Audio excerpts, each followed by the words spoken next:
بسم الله الرحمن الرحيم ياسين والقرآن الحكيم إنك لمن المرسلين على صراط مستقيم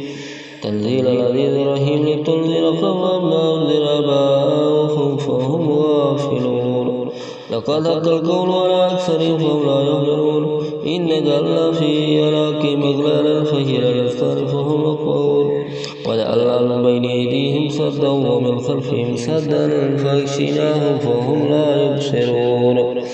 وسواء عليهم أنذرتهم أم لم تنذرهم لا يؤمنون إنما تنذر من اتبع الذكر خشي الرحمن بالغيب وبشره بمغفرة وأجر كريم إنا نحن نحيي الموتى ونكتب ما قدموا وآثارهم وكل شيء أحصيناه في إمام مبين واضرب لهم مثلا أصحاب القرية جاءها المرسلون إذ أرسلنا إليهم اثنين فكذبوهما وأنزلنا بثالث فقالوا إنا إليكم مرسلون قالوا ما أنتم إلا بشر مثلنا وما أنزل الرحمن من شيء إن أنتم إلا تكذبون قالوا ربنا يعلم إنا إليكم لمرسلون فما علينا إلا البلاغ المبين قالوا إنا تطيرنا بكم لئن لم تنتهوا لنرجمنكم وليمسنكم عذاب أليم قالوا طائركم معكم إن ذكرتم بل أنتم قوم مسرفون فجاء من أقصى المدينة رجل يسعى قال يا قوم اتبعوا المرسلين تبعوا من لا يسألكم أجرا وهم مهتدون وما لي لا أعبد الذي فطرني إليه ترجعون أتخذ من دونه آلهة يرد الرحمن بضر الله تغني عني شفاعتهم شيئا ولا ينقذون إني أذل في ضلال مبين إني آمنت بربكم فاسمعون قيل ادخل الجنة قال يا ليت قومي يعلمون بما غفر لي ربي وجعلني من المكرمين فما أنزلنا على قومه من بعده من جند من السماء وما كنا منزلين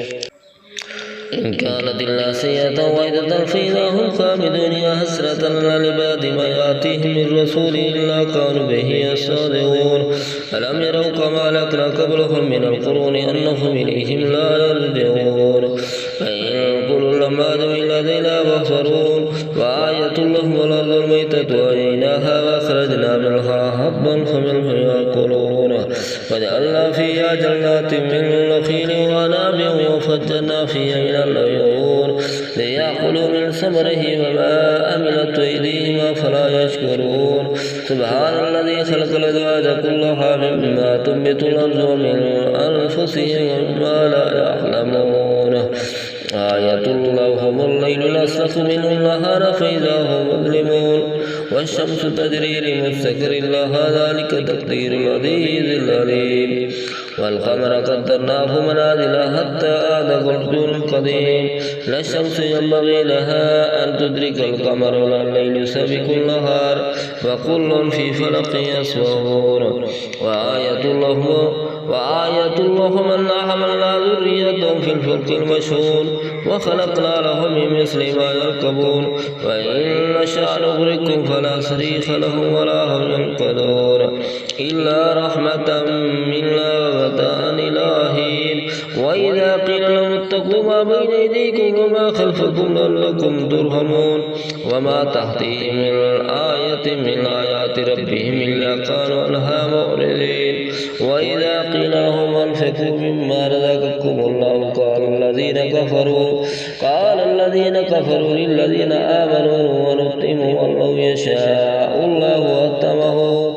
إن أنتم إلا في ضلال مبين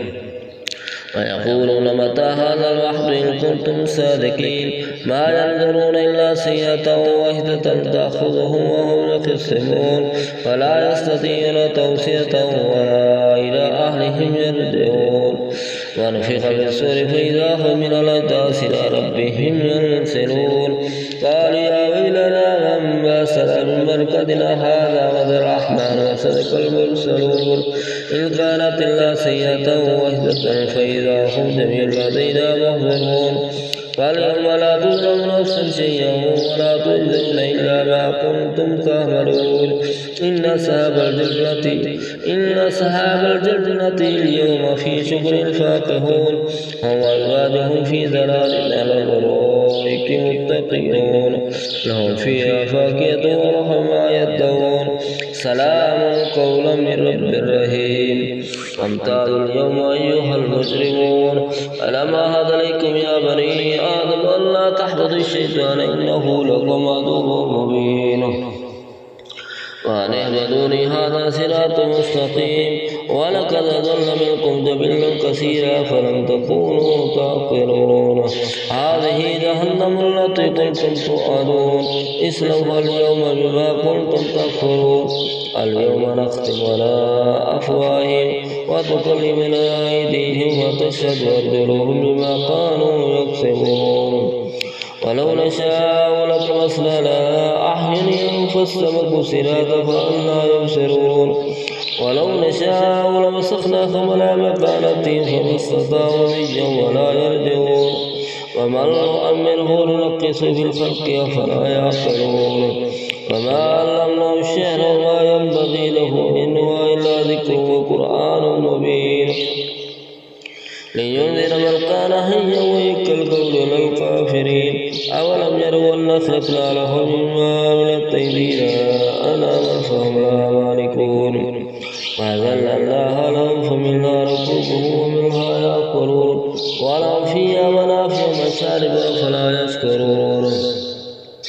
واتخذوا من دون الله آلهة لعلهم ينصرون لا يستطيعون نصرهم وهم لهم جند مهضرون ألا يحزنك قولهم إنا نعلم ما يسرون وما يعلنون أولم ير الإنسان أنا خلقناه من نطفة فإذا هو خصيم مبين وضربنا مثلا ونسي خلقه قال من يحيي العظام وهي رميم قل وهي الذي ينشأها أول مرة وهو بكل خلق عليم الذي جعل لكم من الشجر الأكثر نارا فإذا أنتم منه توقدون أوليس الذي خلق السماوات والأرض بقادر على أن يخلق مثلهم بلى وهو الخلاق العليم إنما أمره إذا أراد شيئا أن يقول له كن فيكون فسبحان الذي بيده ملكوت كل شيء وإليه ترجعون صدق الله العلي العظيم وصدق رسوله النبي الكريم.